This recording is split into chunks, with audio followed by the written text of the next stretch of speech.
ဟုတ်ကဲ့မင်္ဂလာပါ KS2 Technology မှာကြိုဆိုပါရစေကျွန်တော်ဒီဗီဒီယိုမှာဆိုရင်တော့ကျွန်တော်ဒီ POS မှာပေါ့နော်ကျွန်တော်ဒီ user account တွေဘယ်လိုခွဲမလဲပြီးတဲ့အခါကျရင် user တွေကိုကျွန်တော်ဒီ role and permission တွေဘယ်လိုသတ်မှတ်ပေးမလဲစတာနဲ့ပတ်သက်ပြီးတော့ကျွန်တော်ရှင်းပြပေးမှာဖြစ်ပါတယ်အရင်ဆုံးအနေနဲ့ကျွန်တော်ဒီ user account တွေအသစ်ဖွင့်မယ်ဆိုရင်တော့ကျွန်တော်ဒီ Vega tab မှာ user management ဆိုပြီးရှိရပါတော့ဒီ user management အောက်ကမှာကျွန်တော်ဒီ user ဆိုတဲ့ဟာလေးကိုတွားပြီးနှိပ်လိုက်မယ်အဲ့မှာဆိုရင်ကျွန်တော်ဒီ user တွေအခုလက်ရှိရှိနေတဲ့ user list တွေရှိရပါတော့အဲ့မှာကျွန်တော်ဒီ user ရဲ့နာမည်တွေပြင်နေတာတွေ password တွေ change နေတာတွ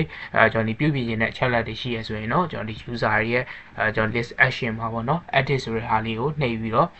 ့တို့ရဲ့ကျွန်တော်ဒီအချက်လက်တွေကိုဝင်ပြီးပြင်လို့ရမှာပေါ့နော်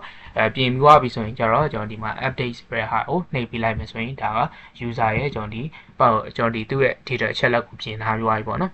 view အနေနဲ့ဆိုရင်တော့သူ့ရဲ့ user ရဲ့ detail ကိုကျွန်တော်အလွယ်တကူဝင်ပြီးကြည့်လို့ရမယ်အဲ့လိုမှမဟုတ် user ကိုကျွန်တော် delete လုပ်ချင်တယ်ဆိုရင်တော့ကျွန်တော်ဒီမှာ delete button လေးပါဝင်နေပေါ့နော်အဲ့ဆိုရင်တော့ကျွန်တော် user အသစ်ထည့်မယ်ပေါ့နော် user အသစ်ထည့်မယ်ဆိုရင်ကျွန်တော်ဒီအပေါ်ထောင်းက add button ကိုနှိပ်မယ်ပြီးတဲ့အခါကျရင်ကျွန်တော်ဒီအရေးကြီးတာရော first name ပေါ့နော်ဒီ star ပြထားတဲ့ဟာလေးကမထည့်မနေထည့်ပေးရမယ်ပေါ့နော်ကျန်တဲ့ကွက်တွေကကျွန်တော်ဒီကြော်သွားခြင်းလဲကြော်သွားလို့ရတယ်ပေါ့နော်အဲ့တော့ကျွန်တော်ဒီမှာ user တယောက် create လုပ်မယ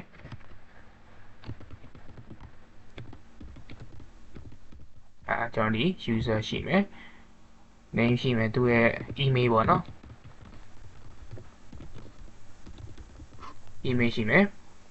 ပြီးတဲ့အခါကျရင်ကျွန်တော်ဒီမှာသူ့ရဲ့ login ဝင်မဲ့ user name ပေါ့နော်ပြီးရင်သူ့ရဲ့ password ထားပေးထားလိုက်မယ်ဒီ user name ကရှိပြီးသားဖြစ်နေတဲ့အတွက်ကျွန်တော်တခြားဟာထားပေးရမယ်ပေါ့နော်ပြီးတဲ့အခါကျရင်သူ့ role ပေါ့နော်ကျွန်တော် admin အနေနဲ့ထားမှာလား cashier အနေနဲ့ထားမှာလားကျွန်တော်ဒီ role မှာကျွန်တော် create လုပ်ထားတဲ့ပုံစံအတိုင်းကိုကျွန်တော်ဒီမှာထည့်ပေးရမှာပေါ့နော်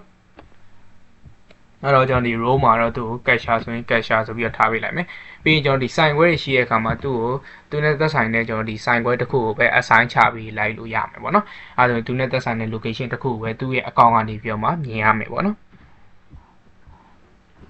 ်ပြီးရင်ကျွန်တော်ဒီအောက်မှာဆိုရင် HR module နဲ့ပတ်သက်ပြီးတော့သုံးထားရှိရဆိုရင်လည်းကျွန်တော်ဒီ HR detail တို့ကျွန်တော် payroll တို့ထည့်လို့ရတယ်ပြီးရင်ကျွန်တော် save လုပ်လိုက်မယ်ဆိုရင်ဒါ account အသစ်ကျွန်တော်ဖွင့်ထားလိုက်ပြီပေါ့နော်အဲဆိုရင်ကျွန်တော်ဒီလှ02နဲ့ကျွန်တော်ခုနထည့်ရတဲ့ password ကိုပြန်သုံးပြီးဝင်မယ်ဆိုရင်ဒီ account ကိုဝင်ပြီးတော့အသုံးပြုလို့ရပြီပေါ့နော်ကျွန်တော်ဒီဖွင့်ထားတဲ့ account တွေကိုကျွန်တော်ဒီ role and permission သတ်မှတ်ပေးဖို့အတွက်ကိုပေါ့နော်ကျွန်တော်ဒီ role and permission ဘယ်လိုသတ်မှတ်လို့ရလဲဆိုရင်ကျွန်တော်ဒီ user management အောက်မှာ role ဆိုပြီးတော့ပါတယ်ပေါ့နော်ဒီ role and permission မှာဆိုရင်ကြတော့ကျွန်တော်ဒီ add button ကိုနှိပ်လိုက်တဲ့အခါကျရင်ကျွန်တော်ဒီ role and permission အသစ် create လုပ်တဲ့အပိုင်းပေါ့နော်ဥပမာကျွန်တော်ကဒီ manager ရာထူးအနေနဲ့ကျွန်တော်ဒီ create သုံးဖို့အတွက်ကို role and permission တခု create လုပ်ချင်တယ်ပေါ့နော်အဲဆိုရင်ကျွန်တော် add button ကိုနှိပ်လိုက်မယ်ပြီးရင် role name မှာကျွန်တော် manager ဆိုပြီးတော့ပေးလိုက်မယ်ပေါ့နော်ပြီးတဲ့အခါကျရင်ကျွန်တော်ဒီသူ့ manager မှာကျွန်တော်ဒီဘယ်လိုမျိုး permission တွေပေးခြင်းလဲပေါ့နော်ကျွန်တော်ဒီမှာ export to excel ပေါ့နော် excel တွေကျွန်တော် pdf file တွေ print တွေသူ permission ပေးမှဆိုရင်ကျွန်တော်ဒီမှာ export permission သူပေးထားလို့ရမယ်ပြီးရင်သူက service tab ဆိုရင်လည်း service tab permission ပေးထားလို့ရတယ်ပေါ့နော်ပြီးတဲ့အခါကျရင်ကျွန်တော်ဒီ user ကျွန်တော်ဒီ account အနေနဲ့ပတ်သက်ပြီးတော့ manage လုပ်ခွင့်ပေးမယ်ဆိုရင်ကျွန်တော်ဒီ user တွေကို manage လုပ်ခွင့်ဟာကိုပေးထားလို့ရမယ်ကျွန်တော်ဒီ role မှာဆိုရင်ကျွန်တော်ရာထူးတွေနဲ့ပတ်သက်ပြီးတော့ပေါ့နော်အခုလိုမျိုး role permission ကို edit လုပ်ဖို့ permission ပေးခြင်းနဲ့ဆိုရင်ကျွန်တော်ဒီ role and permission ကို permission ပေးထားလို့ရတယ်ဒါမှမဟုတ်သူကြည့်ခွင့်မပေးမယ်ဆိုရင်တော့ view ပေါ့နော်ကျွန်တော်အသစ်ထည့်ခွင့်ပေးမယ်ဆို edit လုပ်ခွင့်ပေးမယ်ဆိုရင်ကျွန်တော်ဒီ edit လေးကို select မှတ်ပေးထားရမယ် delete လုပ်ခွင့်ပေးမယ်ဆိုရင်သူ delete လုပ်ခွင့်ပေးတဲ့ဟာကိုအမှန်ချစ်ထားပေးရမယ်ပေါ့နော်permission တစ်ခုချင်းစီမှာတော့အဓိကဒီ၄ခုပေါ်မှာမူတည်ပြီးတော့သွားမှာပေါ့နော်အဲ့လိုပဲကျွန်တော်ဒီ supplier ဆိုရင်လည်း supplier တွေကိုသူအားလုံးကိုကြည့်ခွင့်ပေးမှာလားပြင်ခွင့်ပေးမှာလား delete လုပ်ခွင့်ပေးမှာလားအကုန်လုံးဖွင့်ပေးထားဆိုရင်သူအကုန်လုံးလုပ်လို့ရမယ်ပေါ့နော် customer ဆိုလည်းဒီလိုပဲကျွန်တော်ဒီမှာ seller all နဲ့ကျွန်တော်ဒီ all customer ကိုထားပေးထားလိုက်မယ်ပြီး product ဆိုလည်းကျွန်တော်ဒီ seller all ပေးထားလိုက်မယ်ပေါ့နော်အဲဆိုရင်သူ product တွေကိုကြည့်လို့လည်းရမယ်အသစ်ထည့်လို့လည်းရမယ်ပြင်လို့လည်းရမယ်ဖြတ်လို့လည်းရမယ်stock တွေကျွန်တော်ဒီအဝယ်စင်းတွေထည့်လို့လည်းရမယ်ပေါ့နော်ပြီးရင်ကျွန်တော်ဒီမှာအဝယ်ပေါ့နော်purchase stock adjustment ပေါ့နော် purchase stock adjustment မှာဆိုရင်ကျွန်တော်ဒီသူ့ကိုပစ္စည်းအဝယ်စင်းပေးထည့်မှာရယ်ကျွန်တော် stock adjustment တွေပေးလုပ်မယ်ဆိုရင်ဒီ permission တွေကိုပေးထားလို့ရမယ်ပေါ့နော်အဲ့မှာဆိုရင်ကျွန်တော်ဒီမှာသူကပြင်ပြီးသားဟာကို purchase ကိုပြင်ခွင့်ပေးတာတို့ကျွန်တော်ဒီ stock adjustment တွေပြင်ခွင့်ပေးတာတို့ delete လုပ်ခွင့်ပေးတာတို့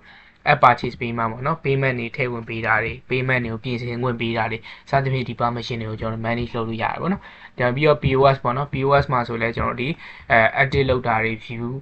sales တွေကိုပြန်ကြည့်တာတွေ sales တွေကိုပြင်တာတွေ delete လုပ်တာတွေစသဖြင့်ကျွန်တော်ဒီ POS နဲ့ပတ်သက်တဲ့ permission တွေပေးချင်တယ်ဆိုရင်ကျွန်တော်ဒီ POS အောက်ကဟာလေးတွေကိုရွေးပြီးပေးလို့ရမယ်ပြီးရင်ကျွန်တော်ဒီ sale နဲ့ပတ်သက်တဲ့ဟာဆိုရင်လည်းကျွန်တော်ဒီမှာ sale အောက်က permission တွေကိုသူ့ကိုရွေးပြီးတော့သူကိုပေးချင်တဲ့ permission တွေကိုပေးလို့ရတယ်ပေါ့နော်ပြီးရင် draft ဆိုရင်ကျတော့ voucher အကျန်းတွေဖွင့်တဲ့အခါမှာသူတို့ကိုအဲ့ဒါတွေနဲ့ပတ်သက်ပြီးတော့ access ပေးမယ်ဆိုရင်လည်းကျွန်တော်ဒီက permission လေးတွေကို select လုပ်ပြီးတော့မှတ်ထားပြီးတော့သူတို့ကိုပေးထားလို့ရမယ် quotation မှာဆိုရင်လည်းကျွန်တော်ဒီလိုပဲကျွန်တော်ဒီ quotation တွေကိုသူ manage လုပ်ခွင့်ပေးမယ်ဆိုရင် quotation တွေကိုကျွန်တော်အမှန်ချစ်ပြီးပေးထားလိုက်မယ် shipment ဆိုရင်ကျွန်တော်ဒါ delivery နဲ့ပတ်သက်တဲ့ကျွန်တော်အချက်လက်တွေကိုသူ permission ပေးမယ်ဆိုရင် shipment ကိုကျွန်တော်အမှန်ချစ်အားပေးလိုက်မယ်ပေါ့နော် cash register ကျတော့တရက်ကျွန်တော်ဒီ register ပေါ့နော်ကျွန်တော်ဒီ sign ရဲ့ register နဲ့ပတ်သက်ပြီးတော့သူ့ကိုကြည့်ခွင့်ပေးတာပေးခွင့်ပေးတာတွေနဲ့ပတ်သက်ပြီးလောက်ခွင့်ပေးမယ်ဆိုရင်ကျွန်တော်ဒါကိုဆက်လက်မှတ်ပေးထားလို့ရမယ်ပြီးရင်ဒါကြတော့ကျွန်တော်ဒီ master data နဲ့ပတ်သက်ပြီးတော့ကျွန်တော် brand ထည့်တဲ့အပိုင်းပေါ့နော်ပစ္စည်းတွေရဲ့ brand နာမည်တွေကို manage လုပ်ခွင့်ပေးမယ်ဆိုရင်ကျွန်တော်ဒီမှာပေးထားလိုက် permission ပေးထားလိုက်မယ်ပြီးရင် test တွေနဲ့ပတ်သက်ပြီးတော့ test rate တွေ create လုပ်တာတွေနဲ့ပတ်သက်ပြီးတော့သူတို့ကိုပေးလုံးမယ်ဆိုရင်လည်းဒီ test rate ကိုအမှန်ချစ်ပေးထားဖို့လိုမယ်ပြီးရင်ကျွန်တော်ဒီ unit ပေါ့နော်ကျွန်တော်ဒီ unit တွေအသစ် create လုပ်တာတွေ unit တွေတစ်ခုနဲ့တစ်ခုချိတ်ဆက်တာတွေပြင်ဆင်တာတွေကျွန်တော်အသစ်ဖြတ်တာတွေပေါ့နော်အဲ့ဒါတွေနဲ့ပတ်သက်ပြီးတော့လောက်ခွင့်ပေးမှဆိုရင် unit ပေါ့နော် unit ကိုအမှန်ချစ်ပေးထားဖို့လိုမယ်ပြီးရင်ကျွန်တော်ဒီ category နဲ့ပတ်သက်ပြီးတော့သူတို့ manage လုပ်ခွင့်ပေးမှဆိုရင်ကျွန်တော်ဒီပစ္စည်း category ကိုအသစ်ထည့်တာတွေ manage လုပ်ဖို့အတွက်ကိုကျွန်တော်ဒီ category ကို select ပေးထားမယ်ပြီးရင်ကျွန်တော် report တွေကြီးခွင့်ပေးမယ်ဆိုရင်လည်းသူ့ကြီးစေခြင်းနဲ့ကျွန်တော်ဒီ report တစ်ခုချင်းစီကိုအမှန်ချစ်ပေးထားပြီဆိုရင်ဒီအမှန်ချစ်ပေးထားတဲ့ report ကကျွန်တော်ဒီ manager role ရတဲ့အကောင့်မှာဝင်ပြီးတော့ကြည့်လို့ရမယ်ပေါ့နော်ပြီးရင်ကျွန်တော်ဒီ setting နဲ့ပတ်သက်တဲ့ဟာတွေကိုကျွန်တော်ဒီမှာ setting နဲ့ပတ်သက်တာဖွင့်ပေးခြင်းတဲ့ဟာတွေဖွင့်ပေးလို့ရမယ်expand နဲ့ပတ်သက်တာဆိုရင်ကျွန်တော်ဒီ expand အောက်ကနေပြီးတော့မှလိုအပ်တဲ့ဟာတွေဖွင့်ပေးလို့ရမယ်ပေါ့နော် home data တွေကိုကြည့်ခွင့်ပေးမယ်ဆိုရင် view home data အနေနဲ့ကျွန်တော်ဖွင့်ပေးထားမယ်ပြီးရင်ကျွန်တော်တခြားဟာဆိုရင်ကျွန်တော်ဒီ accounting နဲ့ပတ်သက်တာတို့ကျွန်တော်တခြား module တွေဖြစ်သွားပြီပေါ့နော်ပြီးရင်ကျွန်တော်ဒီ selling price group ဆိုရင်ကျွန်တော်သူ့ကိုကျွန်တော်ဒီ selling price group ပေါ့နော် wholesale ကျွန်တော်ဒီ VIP price တွေကျွန်တော်ဒီ selling price group create လုပ်ထားတဲ့ဟာတွေကိုသူ့အသုံးပြုလို့ရမယ့် group နာမည်လေးတွေကိုကျွန်တော်ဒီမှာရွေးပေးထားလိုက်အောင်ပါပေါ့နော်ဒီအောက်ကတော့တခြား advanced module တွေပေါ်မူတည်ပြီးတော့ကျွန်တော်သတ်မှတ်လို့ရတဲ့ permission လေးဖြစ်တယ်ပေါ့နော်ပြီးသွားပြီကျွန်တော်ဒီ permission တွေကိုသတ်မှတ်ပြီးသွားပြီဆိုရင်เนาะကျွန်တော်ဒီမှာ save လုပ်လိုက်မယ်ဆိုရင်ကျွန်တော်ပေးခဲ့တဲ့ permission တွေကကျွန်တော် save ဖြစ်သွားပြီပေါ့နော်